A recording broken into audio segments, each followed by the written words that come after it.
I think it's safe to say that Evil Dead Rise really humbled me. Really.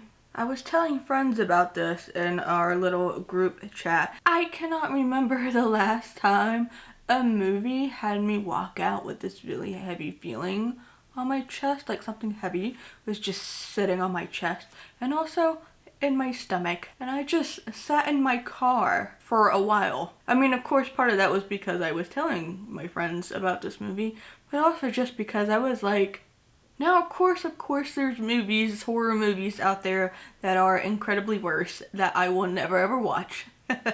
Never. And I think you know which ones I'm referring to. At least some of them. And you know, I like to think that horror movies don't really faze me too much now. I mean, some will be like, oh, that's gross. Like, I don't want to see that. Like, if it's slow body horror stuff, then that kind of makes me uneasy. But for the most part, I'm just kind of like, okay, I'm over that now. This movie, though. This movie. Evil Dead Rise did something to me, and I don't understand why. Evil Dead Rise mommy has given me nightmares. I wanted to make a video about the movie anyways, but this nightmare kind of that I had really kind of sealed the deal for me. But the funny thing is, in this nightmare, we were kind of frenemies, if you will. Like, obviously, mommy wanted to kill me, and I kind of wanted to kill her. But we were also just kind of like, you know what? You leave me alone and I'll leave you alone. We can chat and stuff and hang out, or, you know, if we cross paths, cool. I'll hang out by your locked door that you won't let me through and whatever. That weirded me the hell out, and when I woke up, I was just like, this movie got me more than I thought it would. With that all being said though, I actually really loved it. I have not seen the entire franchise. To be honest, I don't know how much of the franchise I've seen. I have seen the 2013 version that has Jane in it, because I'm pretty sure I talked about that in a video, like, very briefly once. But it's been so long since I've seen that I don't really even know what went on in that. I know I haven't seen the old original ones, so maybe it's just the 2013 version and Evil Dead Rise that I've seen. But obviously I want to go back and watch the other ones. This video might be kind of filled with spoilers, I'm not entirely sure, but I will tell you this. I am also going to have a written review of this on my Patreon page, so I will link that below so you can go take a look at that as well. Talking about things I loved. The casting. For the most part, I really loved the casting. I loved everybody in the little family as is. I did have some issues when something started to take a turn. But firstly, can we talk about the two sisters? Or two, like, main characters who are the older sisters, the mom and her sister. I had thought originally as I was watching it in the cinema, if you were to play tricks on me and tell me that they were actually siblings in real life, I would have 100% believed you. They looked so similar to me. They looked related. Like they could actually be sisters. So when I looked it up and found out that they weren't actually sisters in real life, I was actually shocked. But everyone played their parts so well. The mother was amazing, just as a regular mother, and then when she ended up turning into the demon. The mannerisms, the makeup was absolutely incredible. The special effects makeup, that got me. When Jane in the 2013 version has her makeup on, yeah, it's gross and whatever, but it didn't really get to me all that much. But this one, for 2023, the rotting teeth, the bloodshot eyes, and all of that got to me. And especially that creepy smile thing when the youngest daughter is like going to open the door. She hasn't quite opened the door yet, but that little weird smile thing, and I think it's when she says the line, "Open up now." That weirded me out in the trailer so much, and it was just as, watching the full film. It was so good though, so good. Also, if you're new here, I should mention that I had very big mommy issues. I have both mommy and daddy issues, but my mommy issues were even more for the longest time. So this movie was definitely doing something for me right there. More in terms of casting, the older siblings, I liked the two older siblings. I can't remember the name of one of them, but the brunette, Bridget, I think her name's Bridget. I loved Bridget when Bridget was Bridget. But then, at least in the beginning when she gets turned into the demon, I almost found it like, I don't know if comical is the word, but it wasn't doing it for me. So when she's getting all creepy and eating the glass, okay, the eating glass did it for me because I don't want to imagine that in real life. Ew. In that beginning period, I was just watching it like, I do not care for this. It doesn't really work for me. But then later on, when the other older sibling gets turned and they all come together, this weirded me out. I think this was definitely a new thing too, where normally it's just one monster, I want to say, but then there were two, and then there were three, and the three grouped together in this like trio demon and the whole kind of making of that almost felt incestuous to me. Is that how you say that word? It started to creep me out a little bit because I was like, where are your hands going?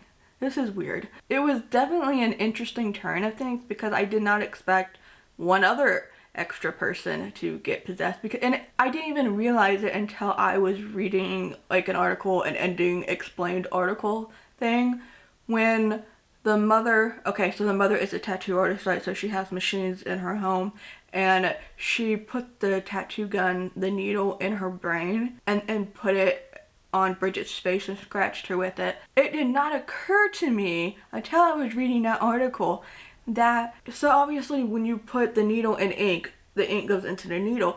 So it did not occur to me that the mother was putting the needle into her brain to put blood into the needle, scratching Bridget, thus Bridget gets possessed. That did not occur to me somehow until I was reading the article, and now I'm like, wow, how did I not realize this? That was definitely a big turn of events, I think, because from what I read, that never actually happened before, and then having a third person get turned has obviously never really happened before. So putting them all together, the demonic voices and all of that together, I had my hearing aids in with this. I go to open caption screenings only now, and I still put my hearing aids in because I just get so curious about the sound design now. I don't pick up on everything, but the demon voices, I imagine once I watch this like on my computer or something, on my iMac, when the sound will be directly streamed into my hearing aids, they'll probably even be more creepy. But it was creepy enough on its own. just having it be regularly out in the open in the room. The youngest daughter, absolutely adorable. I was going to be so worried that they were going to kill off everyone but the aunt. Thankfully that does not happen. Although, could you imagine if that did happen? So I'm glad to see that the youngest sibling lived. In terms of setting, from what I remember, 2013, yes, you are kind of like in one general area, but it's still a little bit more open, whereas 2023, you're mainly stuck in that little apartment. Like, yes, they do use the whole apartment building, they use the hallway, and then they use the garage, the downstairs parking garage, but for the most part, you're really enclosed in this apartment, a dingy apartment also. Like, it's just completely messed up. Who knows what's gonna happen when you're running around on floors. Also, now that I'm thinking about it, when the whole entire family kind of got together to turn into one big monster, did the other tenants also join in creating the big monster? No, I don't think so. I think it was just the three of them, because now I'm going back to the wood chipper scenes, and it was just the three of them. Anyways, going back to the setting, having to just be in your tiny little home is so much more scarier to me than, yeah, you've got a house or a cabin or whatever, there's a lake house and you're kind of running around, whatever. Again, it's been a very long time since I've seen the 2013 version, so I could be wrong. You can tell me I'm wrong if I'm wrong. That just means I need to go back and rewatch it. Because you also have to think about this. The elevator was very, very broken. Elevators freak me out, okay? They do. They freak me out. Being a deaf person, they definitely freak me out, because yeah, you can call for help if you're stuck in an elevator, but it's going to be so much harder for me to know what the hell's going on through speakers and all that, because it's all going to sound muffled. That's nowhere near the level of anxiety I would have dealing with a possessed thing and blood rising up into the frickin' elevator and turning into The Shining. Just imagine being stuck in a little elevator. There's monsters coming. They want to kill you. They want to possess you. Whatever. I really love how they made everything so much scarier just by using location alone. I think one thing that some people were disappointed by was the cheese grater scene, because a little icon emoji thing of a cheese grater is in the trending hashtags for the movie on Twitter. So when everybody saw that in the trailer, everyone was really excited for that.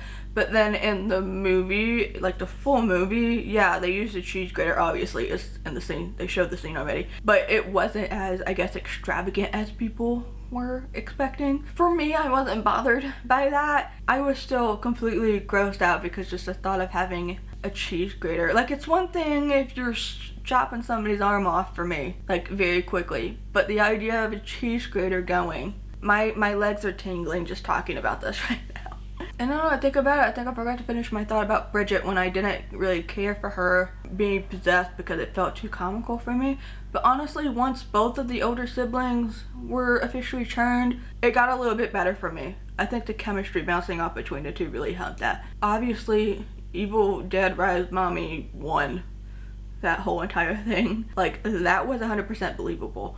The two older siblings, okay, yeah, you're demon possessed and whatever. That's creepy. Evil Dead Rise Mommy. And it's probably also because of her face just being so perfect for that type of thing, with the special effects and everything. Like, the two siblings are like, yeah, okay, you're just covered in gross stuff, fine, whatever. But, like, honestly, if you had put the mommy and the aunt together as possessed demons, whatever, that would have really, but obviously we're not gonna do that because that's not the point of the whole thing. Somebody made a comment, I think it was Jimmy Champagne, that made a little comment on Instagram stories about how something just kind of felt like it was missing from the story, and I thought about it, and now I'm like, okay, you know what, maybe there was something missing, because as good as it was, I do feel like in the back of my head there was something that I was thinking about, like, there's something about it I can't put my finger on about this movie. I don't know what this feeling is, but now maybe what Jimmy was mentioning, that something just seems missing. That's probably what it was. Do I know what was missing? Would I be able to tell you that? Would I be able to look into the script right now and be like, this is what's missing? I don't know. Well, maybe if I had the script, I could read over it again, yeah. And if I watched it right now, maybe I could. Now that there's another round, I already know what's gonna happen, so I can really focus on everything. But right off the top of my head, I don't really know. But if anyone happens to know, please let us know, because it's now starting to get to me. I think the only other comment that I could make is just having Jane come back into the movie. Would she be able to play the same role? No, because she's dead or whatever. I'd just give her a different role. She's older now, it'll work. Would I know what role? No, but I just loved her so much in the 2013 one that I think all of us, I remember when they announced that Evil Dead Rise was going to be coming out, was going to be made, and everybody was like, is Jane going to come back? So obviously, she's a very well-loved person in this franchise. I don't think there's really anything else to comment about the movie. It was a very good movie, in my opinion. I love that it was an hour and a half instead of like 2 hours and something long. If I'm at home, that doesn't really matter as much, but in a cinema, you can't pause it and go to the bathroom, and I have to go to the bathroom. I'm glad that it was just an hour and a half. I miss when movies were an hour and a half. Although, like I said, because Jimmy mentioned that maybe there was something missing in the movie, maybe if they had like 15 more minutes, they probably could have thought of something and then put that in and were like really flesh it out. I think maybe it's just something about the backstory itself, like with the vinyls and the pastor, whoever, you know, giving that whole entire speech about it. Because I don't think all the vinyls were listened to. I don't even know if all of them were picked up from the vault. So maybe if we had more of that, especially knowing what the very end was, because I don't think we got the very end of the vinyls, like the very last vinyl or whatever. Maybe something added to that would have just given it a little bit more something. Maybe that's what it is. I don't know. What do you think? Anywho, yeah, if you're a horror movie fan, I highly suggest going to the cinema and watching it if you can. It probably won't take too long to be released to streaming, so however you can, whenever you can, give it a watch, because I think that you'll like it. You might be as grossed out and very unsettled like I was, but it was a good movie. So I would definitely watch it again, and I definitely want to. As much as Evil Dead Rise Mommy gives me nightmares, and actually gave me a nightmare. If you've watched the movie, let me know what you thought of it down below. Let's discuss some theories, shall we? And again, if you want to read my written thoughts on it, because I will probably go a little bit more in depth, check the link down below. It will be available on my Patreon and publicly. But if you would like, I would definitely appreciate if you did become a Patreon supporter, even if it's just for $1 a month. But if you did want more movie reviews and, you know, written exclusive stuff, that is a $10 tier. So either way, up to you, but I would very much appreciate it because it will support the work that I do, and you get extra work in Exchange, so I think that works out for everyone. Be sure to give this video a thumbs up. Again, leave a comment. Anything that's engagement really helps with the video and the channel itself. Consider subscribing and then hitting the notification bell so you don't miss out on any future uploads, more movie reviews, because you know they're coming. Thank you for taking time out of your day to watch this video. I really do appreciate it, and I will see you later.